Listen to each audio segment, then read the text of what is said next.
गुज़श्ता साल अगस्त में एक जाली डिग्री का मामला मुबैना तौर पर उनका सरफेस में आया था। इस्लामिया लॉ कॉलेज है कराची का, जो कि एफिलिएटेड है कराची यूनिवर्सिटी से। उन्होंने 4 स्टूडेंट्स की डिग्री की वैटिंग के लिए कराची यूनिवर्सिटी को लिखा, मगर उन चारों जो नाम थे उनमें जस्टिस जहांगीरी का नाम शामिल नहीं था।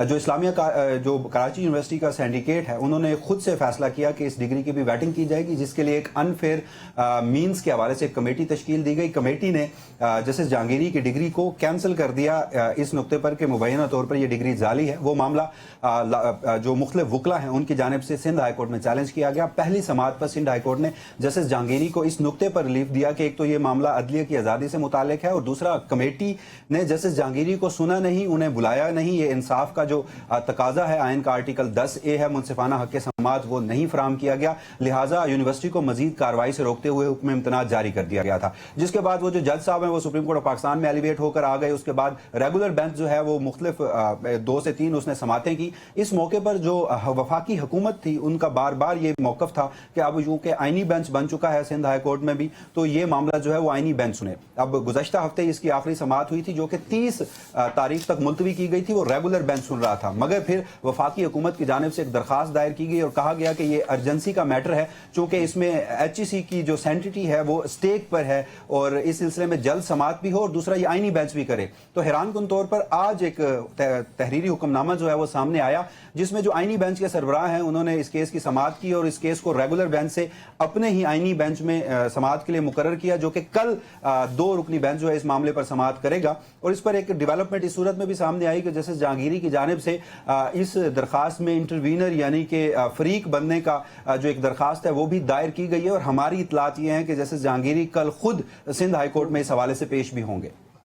अच्छा, इस सब के दौरान में जो डिग्री की अटेस्टेशन है वो तो एक सेपरेट मामला है, क्या वो हो चुका है? देखिए, जो इस सारे मामले में जो एक बुनियादी नुक्ता था वो ये था कि जब 1992 में जस्टिस तारिक जहांगीरी ने डिग्री हासिल की है इस्लामिया लॉ कॉलेज से, तो उस टाइम स्पैन में जस्टिस जहांगीरी को किसी वजह से यूनिवर्सिटी ने मुअत्तल कर रखा था, यानी वो उस टाइम स्पैन में कोई पेपर्स नहीं दे सकते थे, जो अब केस जो है वो सरफेस पे आया है। तो इसी वजह से वो जो एक अनफेयर मीन्स की कमेटी बनाई गई थी, उनकी जानिब से यकतरफा ये फैसला दिया गया था और जस्टिस जहांगीरी ये समझते हैं कि उनको इस मामले पर सुना जाना चाहिए था। नहीं, यहाँ एक चीज क्लियर कीजिएगा कि इस्लामिया यूनिवर्सिटी में कुछ पेपर्स रह गए, तो डिग्री इशू फिर भी हो गई थी, ये क्या मतलब, मैं ये पूछना चाह रहा हूँ। देखिए, हम वो यानी फैक्ट्स ऑफ द केस वो कल खुद जाएंगे, वो जाने और आईनी बेंच जाने। लेकिन मैंने सुना है कि सुप्रीम कोर्ट ऑफ पाकिस्तान का जो आईनी बेंच है उसने एक फैसला दिया है और उसमें कुछ ऐसे रिमार्क्स आए हैं जो गालिबन ऑनरेबल जस्टिस जहांगीरी को फेवर कर सकते हैं। वी कैन जस्ट एंटिसिपेट कि किसी जज को उसी कोर्ट का कोई और जज जो है को सज़ा या को तादीबी कार्रवाई नहीं कर सकता जिसमें वो काम कर रहा है। क्या कोई इस तरह का कोई वाक़या है? क्योंकि मैं तो आजकल कोर्ट को कवर नहीं करता, अगर है तो जरा बता दें मुझे। जी नुसरत साहब, आपने बिल्कुल दुरुस्त निशानदेही की है। हुआ कुछ यूं है कि हम पहले रिपोर्ट भी इसको कर चुके हैं। इस साल के शुरू के पहले महीने में सुप्रीम कोर्ट में एक तनाज़ा जिसने जन्म लिया था वो जस्टिस मंसूर अली शाह और rest of the constitutional bench उनके दरमियान था, और सवाल ये था कि ये आइनी मुकदमात कौन सुनेगा। जस्टिस मंसूर अली शाह से एक ज़ेर इल्तवा मुकदमा वापस ले लिया गया। जस्टिस शाह ने कंटेम्प्ट की जो प्रोसीडिंग्स हैं वो इनिशिएट कर दी और यहाँ तक सवाल किया कि चीफ जस्टिस पाकिस्तान और आइनी बेंच के 3 अरकान के खिलाफ भी कंटेम्प्ट क्यों ना शुरू की जाए कि ज़ेर इल्तवा मुकदमात जो है वो अभी वो एक बेंच से दूसरे बेंच में शिफ्ट कर रहे हैं। तो उसके तनाजुर में जस्टिस शाह के बेंच के खिलाफ ही एक 6 रुकनी बेंच तश्कील दिया गया था उस वक्त, जिसकी सरबराही जस्टिस जमाल मंदोखेल कर रहे थे। उन्होंने आज एक फैसला जारी किया है और उस फैसले में उन्होंने बड़े क्लियर अल्फाज में लिखा है कि एक तो चाहे वो हाई कोर्ट का जज हो या सुप्रीम कोर्ट का जज हो, उसे अपनी अदालत से सजा नहीं सुनाई जा सकती।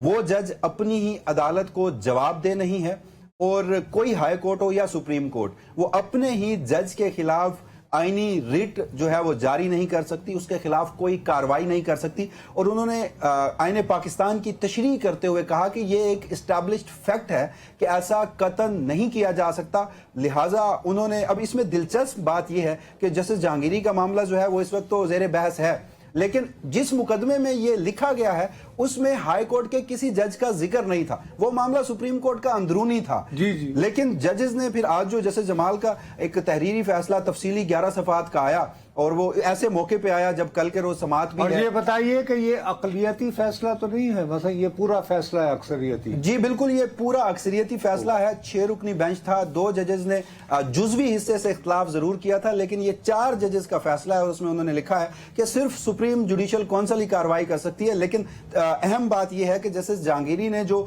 خود اپنے درخواست سپریم کورٹ میں دائر کی تھی وہ تاحال سماعت کے لیے مقرر نہیں ہوئی، اس کیس میں تو فیصلہ نہیں آیا۔ ایک اور مقدمے میں حیران کن طور پر ہائی کورٹ کے ججز کے حوالے سے متعدد بار، یعنی 11 صفحات کا جو حکم نامہ جب ہم نے اس میں پڑھا تو 5 سے 6 بات اس بات کو ری ایٹریٹ کیا گیا ہے کہ ہائی کورٹ بھی اپنے ایک جج کے خلاف کوئی رٹ جاری نہیں کر سکتی۔